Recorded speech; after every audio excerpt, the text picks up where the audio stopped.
Hello दोस्तों, स्वागत है आपका हमारे चैनल यूपी एग्जाम क्विज़र में। दोस्तों, आज के वीडियो में हम 3 जनवरी से संबंधित उत्तर प्रदेश करंट अफेयर और इसके अलावा यूपी एग्जाम्स के लिए मोस्ट इंपोर्टेंट करंट अफेयर के क्वेश्चंस को डिस्कस करेंगे और हर एक क्वेश्चन से रिलेटेड आपको फैक्ट भी बताएंगे। और वीडियो के अंत में हम आपसे एक क्वेश्चन भी पूछेंगे जिसका जवाब आपको कमेंट बॉक्स में देना है। और अगर आपको इसकी PDF डाउनलोड करनी है तो आप हमारे टेलीग्राम ग्रुप से इसकी PDF डाउनलोड कर सकते हैं। टेलीग्राम ग्रुप की लिंक आपको वीडियो के डिस्क्रिप्शन में मिल जाएगी। तो चलिए आज का वीडियो स्टार्ट करते हैं। पहला क्वेश्चन है, हाल ही में प्रदेश के किस क्षेत्र के बलुआ पत्थर को जीआई पंजीकरण किया गया है? ऑप्शन नंबर ए है ललितपुर, बी है मिर्जापुर, सी है झांसी और डी है सोनभद्र। तो इसका जो करेक्ट आंसर है वो है ऑप्शन नंबर बी, मिर्जापुर। तो अभी हाल ही में प्रदेश के मिर्जापुर को बलुआ पत्थर के लिए जीआई टैग दिया गया है। अब यहाँ पर बात जीआई की आई है, तो जीआई का फुल फॉर्म क्या होता है? तो इसका फुल फॉर्म होता है जियोग्राफिकल इंडिकेशन। इसे हिंदी में कहते हैं भौगोलिक संकेतक। अब जीआई टैग की शुरुआत कब से हुई? तो जीआई टैग जो है वो वस्तु पंजीकरण और संरक्षण एक्ट 1999 के अनुसार जारी किए जाते हैं और सबसे पहला जो जीआई टैग दिया गया था भारत में वो 2004 में दार्जिलिंग की चाय को दिया गया था। अगला क्वेश्चन है, हाल ही में प्रदेश के किस केंद्रीय विश्वविद्यालय द्वारा अपनी national institute ranking framework NIRF सुधारने के लिए पूरा छात्रों की मदद ली जाएगी? ऑप्शन नंबर ए है इलाहाबाद विश्वविद्यालय, बी है लखनऊ विश्वविद्यालय, सी है वाराणसी विश्वविद्यालय और डी है अलीगढ़ विश्वविद्यालय। तो इसका जो करेक्ट आंसर है वो है ऑप्शन नंबर ए, इलाहाबाद विश्वविद्यालय। नेशनल इंस्टीट्यूट रैंकिंग फ्रेमवर्क में लगातार पिछड़ रहे इलाहाबाद विश्वविद्यालय ने अंतर्राष्ट्रीय स्तर पर अपनी छवि को पुनर्स्थापित करने के लिए 50,000 पूरा छात्रों को जोड़ने की मुहिम शुरू की है। इसके लिए प्रत्येक विभाग को कम से कम 1,000 पूरा छात्रों को जोड़ने का लक्ष्य दिया गया है।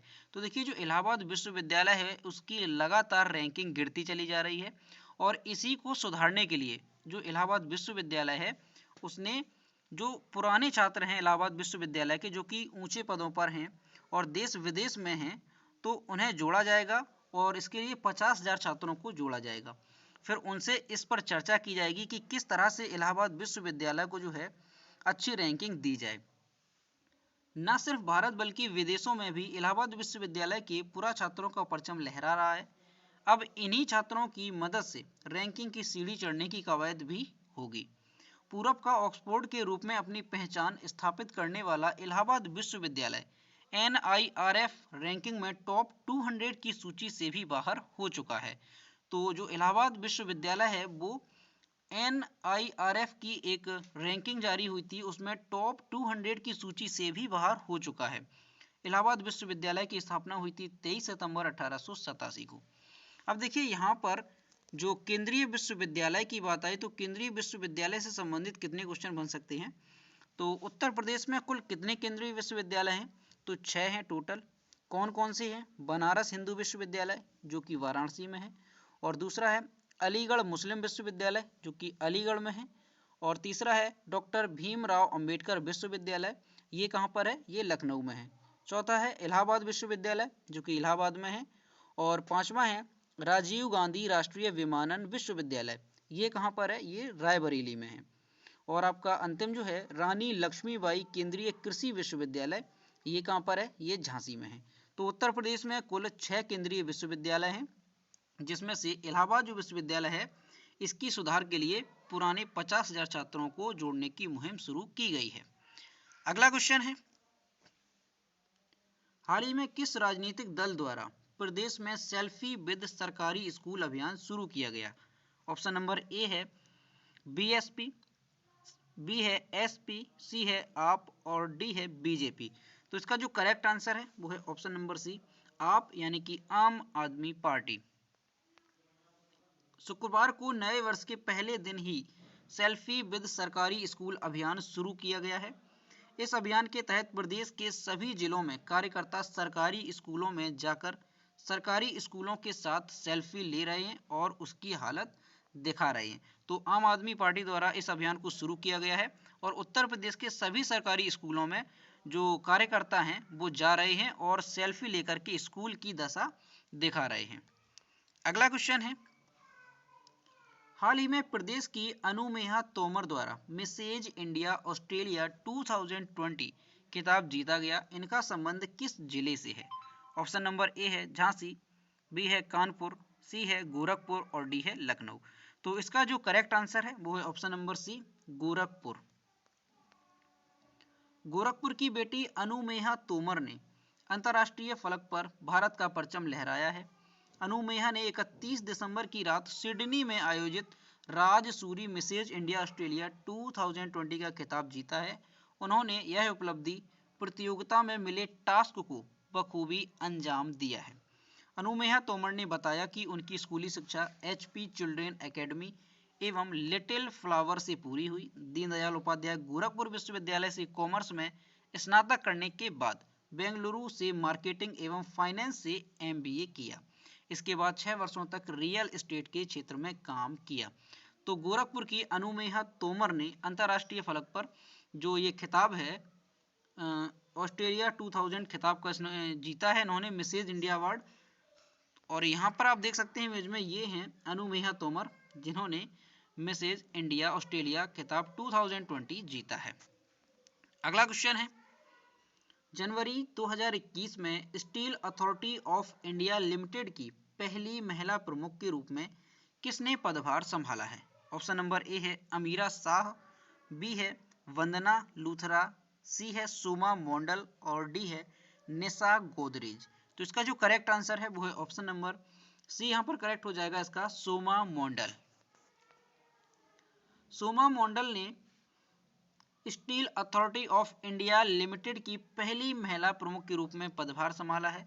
1 जनवरी 2021 को स्टील CPSU के अध्यक्ष के रूप में कार्यभार संभालने से पहले वह एक कंपनी की निदेशक थी। उन्होंने अनिल कुमार चौधरी का स्थान लिया जो 31 दिसंबर 2020 को सेवानिवृत्त हुए थे। SAI में निदेशक के रूप में शामिल होने से पहले वह NALCO में निदेशक थी। अगला क्वेश्चन है, जनवरी 2021 में किस देश ने एकता की भावना और देश की स्वदेशी आबादी को प्रतिबिंबित करने के लिए अपने राष्ट्रगान में एक शब्द को बदल दिया है? ऑप्शन नंबर ए है भारत, बी है चीन, सी है अमेरिका और डी है ऑस्ट्रेलिया। तो इसका जो करेक्ट आंसर है वो है option number D, Australia. Australia ने एकता की भावना और देश की स्वदेशी आबादी को प्रतिबिंबित करने के लिए अपने राष्ट्रगान में से एक शब्द को बदल दिया है। गान की दूसरी पंक्ति एडवांस ऑस्ट्रेलिया फेयर को we are young and free से बदलकर for we are one and free कर दिया गया है। परिवर्तन 1 जनवरी 2021 से प्रभावी है। आपको ये लाइन याद रखनी है, इसकी कौन सी लाइन को बदला गया है? For we are young and free से बदलकर for we are one and free कर दिया गया है।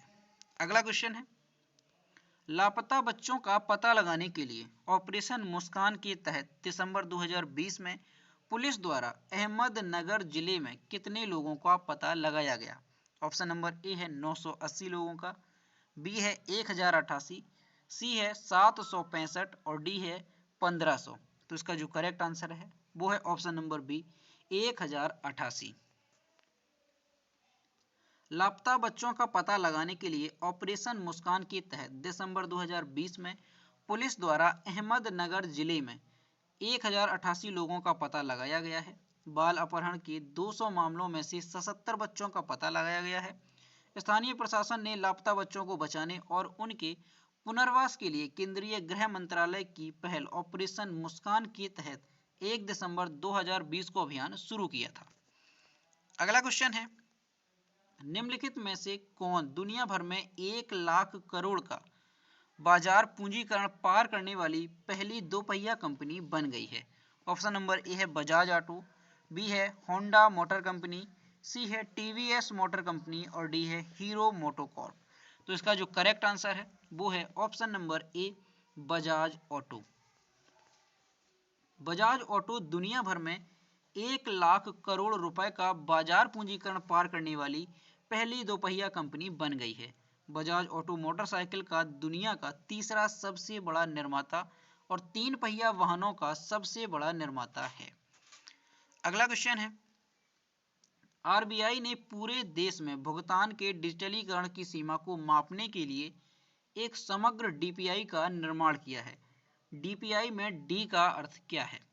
ऑप्शन नंबर ए है डिमांड, बी है डिजिटल, सी है डिविडेंड और डी है डिफ्लेशन। तो इसका जो करेक्ट आंसर है वो है ऑप्शन नंबर बी। यहां पर इसका करेक्ट हो जाएगा डिजिटल। आरबीआई ने पूरे देश में भुगतान के डिजिटलीकरण की सीमा को मापने के लिए एक समग्र डिजिटल भुगतान सूचकांक का निर्माण किया है। इसमें 5 व्यापक मापदंड शामिल हैं जो विभिन्न समय अवधि में देश में डिजिटल भुगतान में वृद्धि और पहुंच मापने में सक्षम हैं। इसका निर्माण मार्च 2018 को आधार अवधि के रूप में लेकर किया गया है, जिसमें 100 का डीपीआई स्कोर है।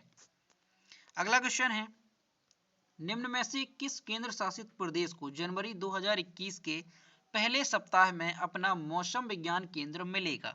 ऑप्शन नंबर ए है दिल्ली, बी है जम्मू कश्मीर, सी है लद्दाख और डी है चंडीगढ़। तो इसका जो करेक्ट आंसर है वो है ऑप्शन नंबर सी लद्दाख।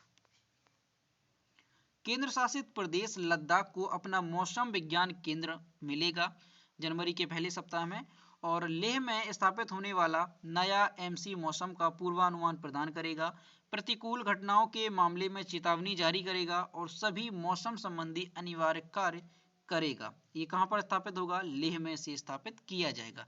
अब यहाँ पर लद्दाख की बात आई है तो लद्दाख के बारे में जान लेते हैं। तो ये है मैप में लद्दाख। लद्दाख की कैपिटल है लेह और कारगिल। लद्दाख के चीफ मिनिस्टर अभी इसकी सीट वैकेंट है और इसके जो लेफ्टिनेंट गवर्नर हैं वो हैं राधा कृष्णन माथुर। तो दोस्तों ये थे 3 जनवरी से संबंधित उत्तर प्रदेश के करंट अफेयर के क्वेश्चन और इसके अलावा मोस्ट इंपोर्टेंट करंट अफेयर के क्वेश्चन। अब हम देखते हैं कल के वीडियो का क्वेश्चन जो कि हमने आपसे पूछा था। तो ये है कल का क्वेश्चन, निम्न में से किस देश के जाने माने डिजाइनर पियरे कार्डेन का 98 साल की उम्र में निधन हो गया है? इसका जो सही जवाब था वो ऑप्शन नंबर ए था फ्रांस। तो कई स्टूडेंट्स ने इसके सही जवाब दिए और मैं फिर से कहता हूं कि आप लोग सभी इसका जवाब जरूर दिया करो, क्योंकि जब भी आप किसी भी क्वेश्चन का जवाब दोगे तो वो क्वेश्चन आपको हमेशा के लिए याद हो जाता है, इसलिए आप जवाब जरूर दिया करो। तो ये है आज का क्वेश्चन, मुकेश अंबानी को पीछे छोड़कर निम्न में से कौन एशिया के सबसे अमीर व्यक्ति बन गए हैं? ऑप्शन नंबर ए है दिलीप सिंघवी, बी है झोंग शानसान, सी है शिव नाडर और डी है अजीम प्रेमजी। तो इसका जो करेक्ट आंसर है वो आपको कमेंट बॉक्स में बताना है और आप क्वेश्चन का आंसर जरूर दिया करो। तो दोस्तों अगर आपको आज का वीडियो पसंद आया हो तो इसे लाइक कीजिए, शेयर कीजिए और अगर चैनल पर नए हैं तो चैनल को सब्सक्राइब करना ना भूलें। साथ ही बेल आइकन को भी प्रेस कर दें ताकि नोटिफिकेशन टाइम टू टाइम आप तक पहुंचती रहे। तो दोस्तों मिलते हैं नेक्स्ट वीडियो में। Thank you.